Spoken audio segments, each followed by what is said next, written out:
राधे राधे दोस्तों। आज मैं आपको एक बहुत अच्छी कहानी सुनाने जा रही हूँ। अगर आपको मेरी कहानी अच्छी लगे तो मेरे चैनल को लाइक, सब्सक्राइब और शेयर ज़रूर करना। हमारे गांव में दो शादियों की परंपरा थी। अगर कोई दो शादी नहीं करता तो उसकी पहली पत्नी गायब हो जाती है। मैं इस परंपरा को ख़त्म करना चाहता था। मैं शादी करके अपनी पत्नी को शहर में सुरक्षित जगह पर छोड़ आया और गांव वालों को बताया कि मेरी पत्नी गायब नहीं होगी। यह परंपरा खत्म करो। और साथ ही मुझे पता लगा कि मेरी पत्नी तो चारों तरफ बहुत ही भीड़ भाड़ थी। मेरे गांव के लड़कों ने मेरा घर रंग बिरंगे फूलों से सजा दिया था और लड़कियां ढोल की आवाज पर गीत गा रही थीं। हर तरफ खुशियां ही खुशियां थीं। मैं जैसे ही अपनी कार से उतरा तो सामने का नज़ारा देखकर मैं घबरा गया। मुझे आता देखकर लड़के लड़कियां भागते हुए मेरी तरफ आने लगे और ढोल बजाने वालों ने भी ज़ोर ज़ोर से ढोल पीटना शुरू कर दिया। कुछ ही देर में मेरी मम्मी और पापा भी आते दिखाई दिए और मेरी दोनों बहनें मुझ पर आफत बनकर टूट पड़ी। मैं 2 साल बाद अपनी पढ़ाई पूरी करके बाहर से वापस आया था। मेरे आने की खबर सुनते ही अब माँ ने शादी की डेट रख ली थी। बाहर जाने से पहले मैं अपनी पसंद से अपनी मम्मा के दोस्त की बेटी सुमित्रा से मंगनी कर चुका था।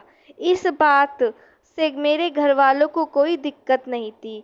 सब कुछ मेरी पसंद पर तय हुआ कि मेरे वापस आने पर विवाह होगा। और यहाँ आकर मैंने देख लिया था कि सारी तैयारियां पूरी हो चुकी थी।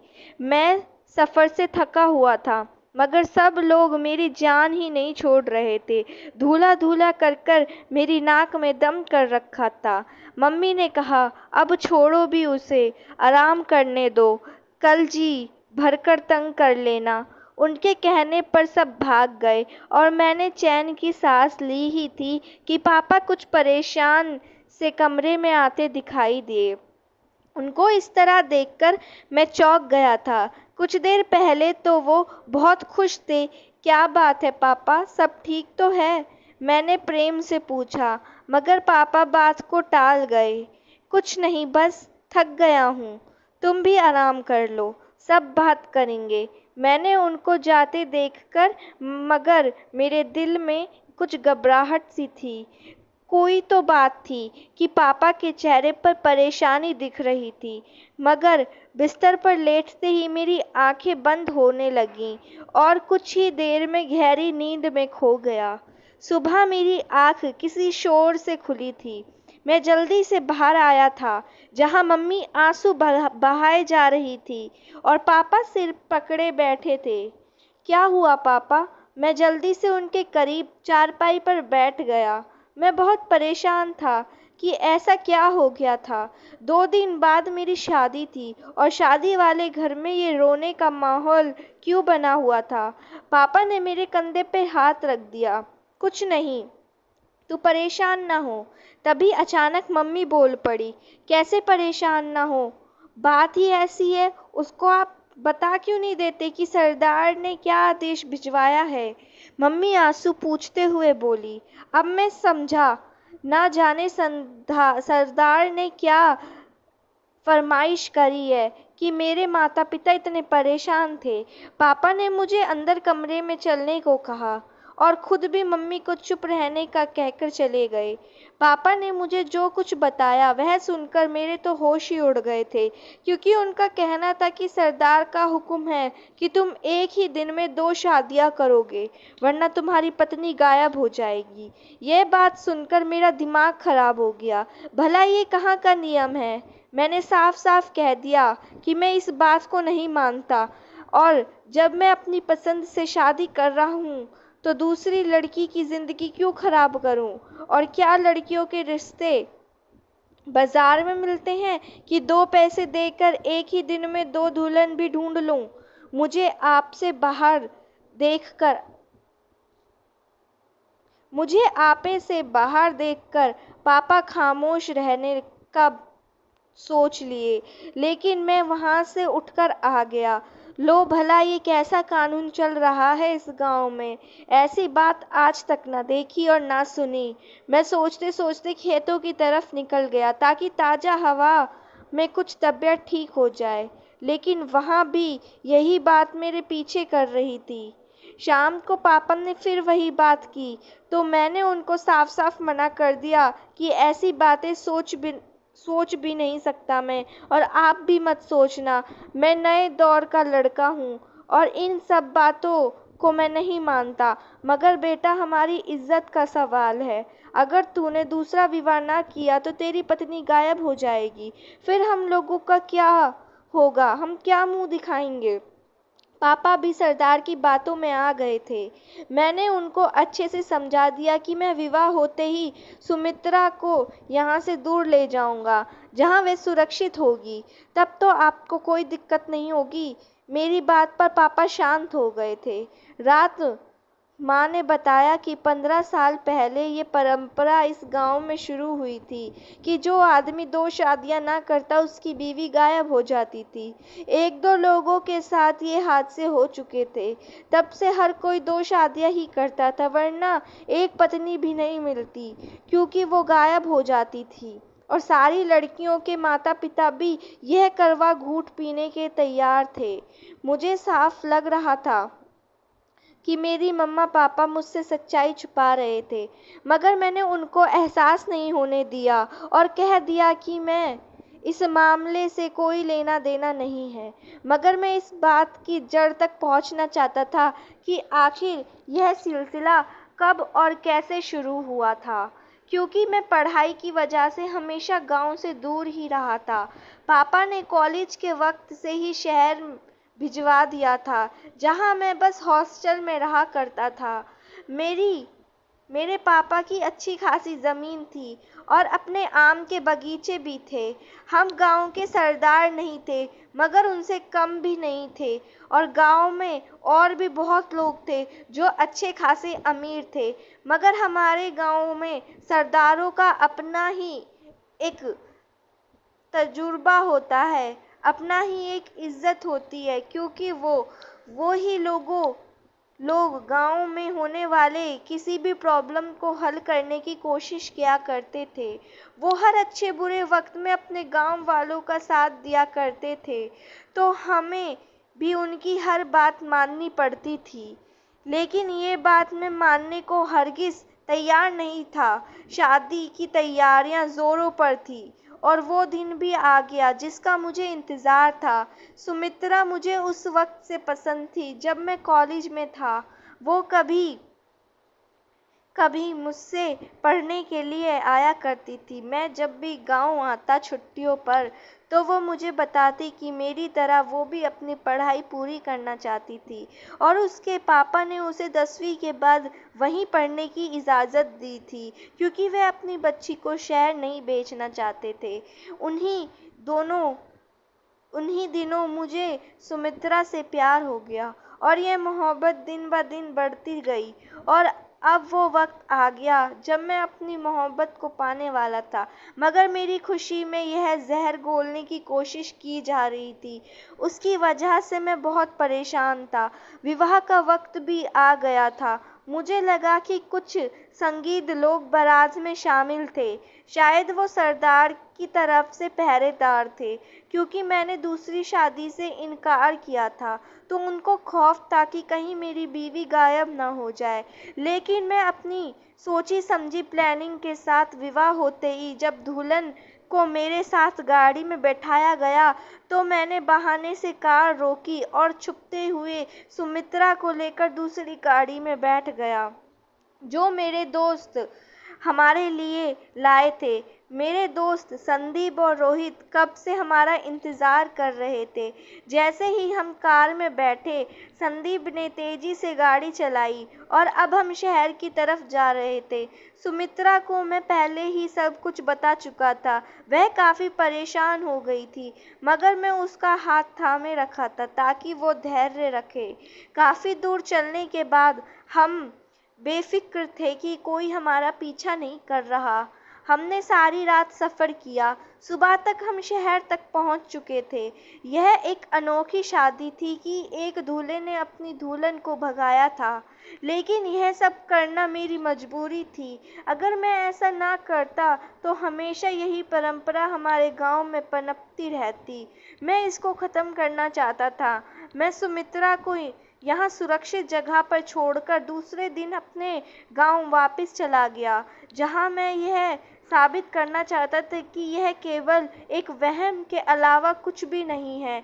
इस रस्म को यहीं ख़त्म करके दफना दिया जाए। लेकिन शायद यह मेरी भूल थी। मैं सोच भी नहीं सकता था कि मेरे साथ क्या होने जा रहा था।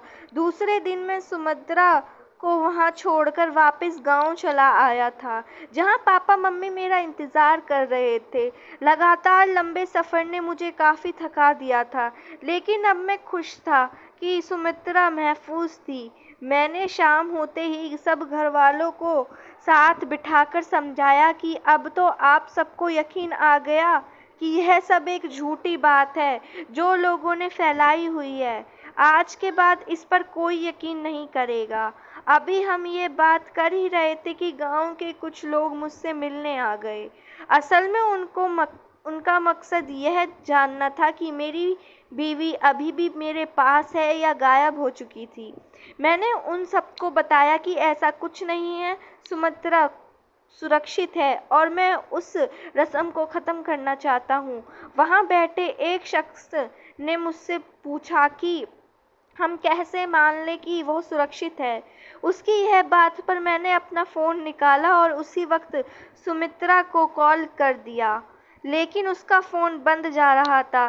सामने सारे लोग अजीब नज़रों से मेरी तरफ देख रहे थे। मैं बार-बार कॉल कर रहा था, मगर कोई जवाब नहीं दे रहा था। अब मुझे चिंता होने लगी थी। मेरे माथे से पसीने निकलने लगे थे। दिल की धड़कनें बढ़ने लगी थी। हे भगवान, यह सब क्या हो रहा है? ना जाने क्यों मुझे ऐसा एहसास हो रहा था कि सुमित्रा खतरे में थी, जबकि वहां बैठे लोगों ने चिल्लाना शुरू कर दिया कि हमने तो पहले ही कहा था, लेकिन तुम ही नहीं माने। मुझे उन सब की बातें सुनकर घबराहट होने लगी। मैं जल्दी से उठकर बाहर आ गया। अब मैंने संदीप को कॉल किया तो उसने बताया कि रात में अचानक उसकी तबीयत खराब हो गई थी और वो अपने घर वापस आ गया था, जबकि सुमित्रा की देखरेख के लिए अपने खास 2 नौकरों को लगाया था। संदीप, तुम्हें सुमित्रा को अकेले नहीं छोड़ना चाहिए था।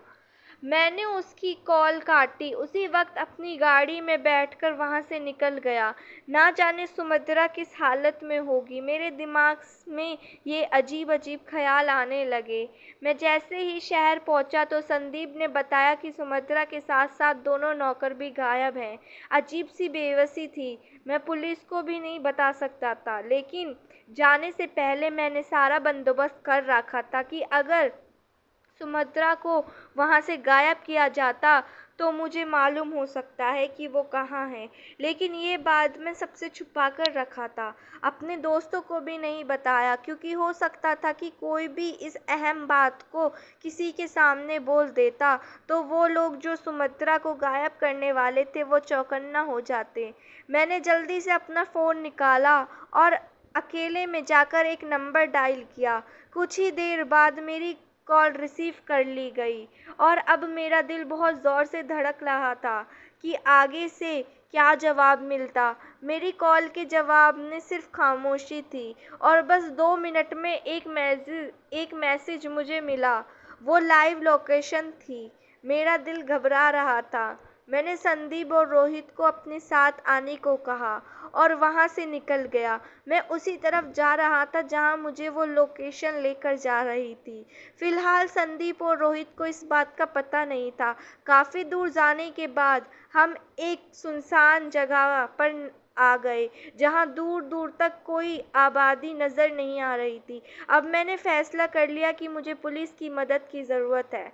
मैंने अपने एक करीबी दोस्त को कॉल किया, जो कि हाल ही में एएसपी बना था। मैंने उसे अपनी परेशानी बताई और अपनी लोकेशन सेंड की कि इस इलाके के एसएचओ की मदद चाहिए। उसने मुझे यकीन दिलाया कि मुझे बेफ़िक्र हो जाऊँ, मैं भेजता हूँ। और तकरीबन आधे घंटे में हम वहीं इंतज़ार करते रहे। जैसे ही पुलिस की गाड़ी आती दिखाई दी, हम तीनों ने सारा किस्सा पुलिस को बता दिया और बताया कि यहाँ की लोकेशन मिली है। तो वो हमारी मदद को तैयार हो गए और हम उसी तरफ चल पड़े जहाँ से सिग्नल आ रहे थे। दरअसल मैंने एक प्राइवेट जासूस की एजेंसी के 2 बंदे हायर किए थे ताकि अगर कोई सुमित्रा को अगवा करने की कोशिश करता तो वो भी उनका पीछा करें, और आज उन्हीं के बदौलत मैं इस जगह पहुंच पाया था। इस इलाके में काफ़ी दूर जाकर एक पुरानी बिल्डिंग नज़र आई जो कि एक गोदाम था जहां गेहूं रखे जाते थे। हम जैसे ही वहां पहुंचे तो हमें देखकर एक आदमी ने भागना शुरू कर दिया, लेकिन पुलिस ने जल्दी ही उसे हाड़े अपने हाथों में दबोच लिया।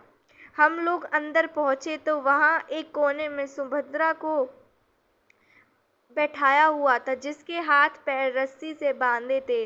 मैंने जल्दी से उसे रस्सियों से आज़ाद किया और तसल्ली दी। वह मुझे देखकर रोने लगी। मैं इन लोगों को सजा दिलाकर रहूंगा। सुमित्रा तुम हिम्मत रखो। वहाँ टोटल 4 लोग थे जिनको गिरफ्तार कर लिया गया था। हम सब थाने आ गए थे और वहाँ इन मुजरिमों से थोड़ी सी मार पिटाई के बाद उन सब लोगों ने सच उगल दिया।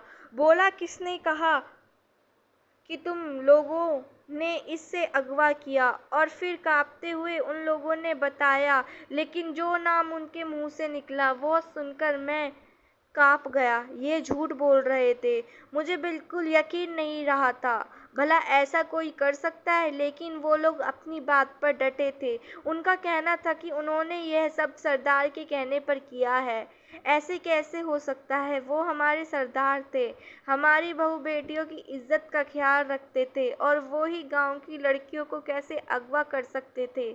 लेकिन कोई बात तो थी। आखिर यह कैसा राजा था जो सरदार ये कदम उठाने पर मजबूर हो गए थे? हमारे गांव में तो ये अत्याचार सरदार वाला कोई बता भी नहीं सकता था। अब यह कैसे हुआ? मुझे बात की तह तक पहुंचना था और इस सवाल का जवाब मुझे खुद ढूंढना था। मैं एक पढ़ा लिखा नौजवान था। मेरा फर्ज बनता था कि मैं सरदार से सवाल करूं, चाहे उससे मुझे कोई भी खतरा क्यों ना हो।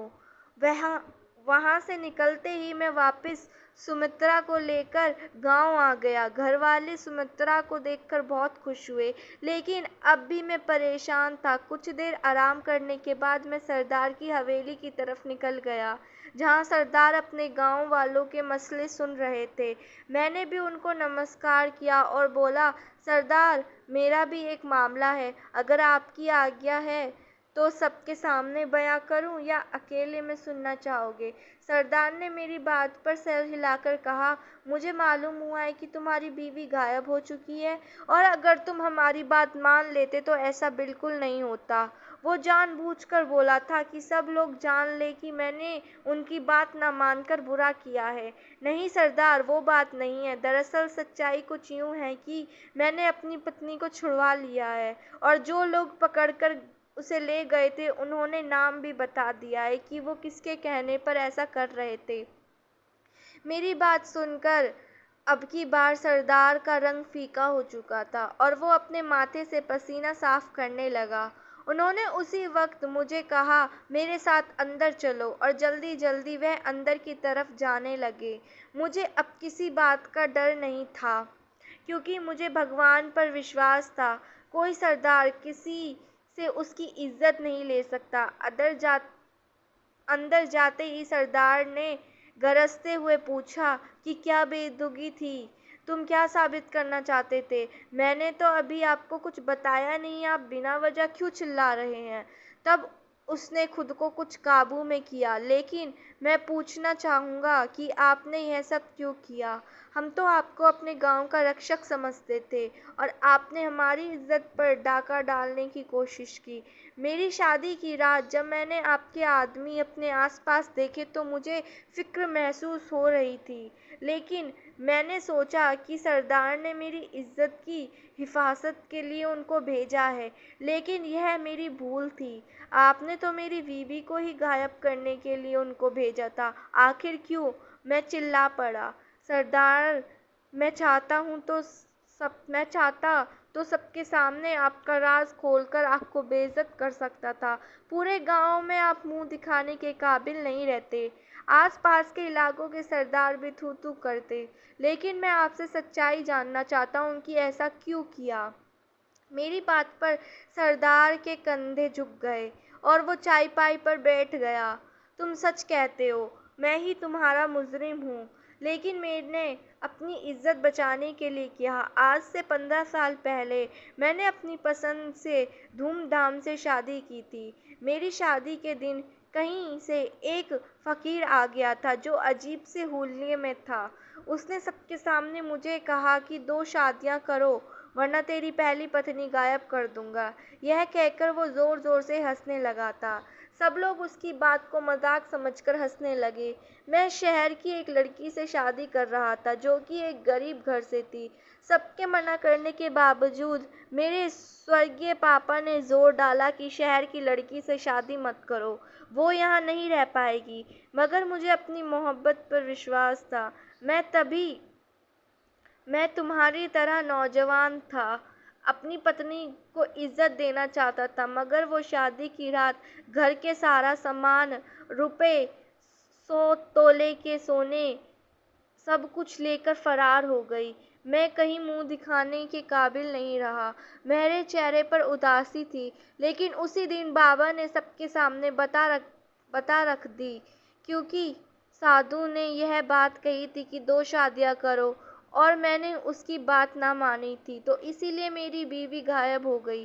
पहले तो लोग इस बात को मानने को तैयार ना थे, लेकिन अगले माह जब एक लड़की की शादी हुई तो उसको मैंने 2 शादियां का कहा, मगर वो भी नहीं माना। मजबूरन अपनी इज्जत बचाने के लिए मुझे उसकी बीवी को अगवा करना पड़ा और इसी तरह यह बात फैल गई कि मेरी बीवी भागी नहीं थी, वो फकीर की बद्दुआ से गायब हो गई थी और यहाँ मेरी इज्जत रह गई। तब से आज तक इस बात को निभा रहा हूँ। आज भी मुझे वो रात याद है। सरदार की आंखों में आंसू आ गए। लेकिन मेरा यकीन करो, मैंने किसी को नुकसान नहीं पहुंचाया। उन लड़कियों को कुछ दिन बाद छोड़ देता था और अच्छी जगह उनकी शादी करवा दी जाती थी। बस तुम्हारी बीवी से पहले 2 और दुल्हन को अगवा करवाया था, वरना तो सभी कई सालों से बात मानते आ रहे थे। 2 शादियां करनी थी। मैं हैरान और सदमे से भर गया। अपनी झूठ छिपाने के लिए कोई इतना भी गिर सकता है? अपने आपने जो किया उसकी सजा आपको भुगतनी पड़ेगी। सरदार, या तो आप सबको सब कुछ बता दें या मैं जाकर बताऊं। आप सोच लीजिए, मैं नहीं चाहता कि हमारे गांव का मुजरिम हमारा साथ रहकर हमारे ऊपर राज करे। यह सब कहकर मैं वहाँ रुक गया और गुस्से से चला आया था। मैं खामोश था, सिर्फ और सिर्फ इसलिए कि सरदार खुद ही अपना जुर्म कबूल करे। और दूसरे दिन मुझे मालूम हुआ कि सरदार ने रात को अपनी जान ले ली थी। कितनी अजीब बात थी ना, उस शख्स ने अपनी झूठ को अपने ऊपर सवार कर लिया था। अगर वो इस बात को सबके सामने बता देता कि उसकी बीवी उसे छोड़कर भाग गई थी, तो आज इस गांव की बहू बेटियों की इज्जत महफूज होती। लेकिन इस सरदार ने दुनिया के साथ साथ खुद को भी बर्बाद कर लिया था। अगर वो सारे गांव से माफ़ी मांग लेता तो शायद लोग उसे माफ़ कर देते। लेकिन हाँ, सबको मालूम हो चुका था, क्योंकि सरदार ने खत में अपना जुर्म कबूल कर लिया था। अब हम बेफिक्र थे। अब किसी शख्स को बिना वजह 2 शादियां नहीं करनी पड़ती थी। मैं और सुमित्रा बहुत खुश थे और गांव की पंचायत ने मेरे पापा को सरदार चुन लिया था। मैंने पापा से वादा कर लिया था कि वो कभी किसी के दबाव में आकर कोई गलत फैसला नहीं करेंगे और गाँव में हर इंसान की जान और इज़्ज़त की देखभाल करेंगे। पापा ने वादा किया था और आज भी इस पर कायम थे। मैं और सुमित्रा कभी-कभी गाँव जाते थे और वहीं किस्से दिलो-दिमाग में आ जाते थे। ना जाने क्यों अब मेरा गाँव जाने का बिल्कुल मन नहीं करता था। बस प्रार्थना करता हूँ कि भगवान सभी को खुश रखे और बुरे लोगों से बचाए। धन्यवाद।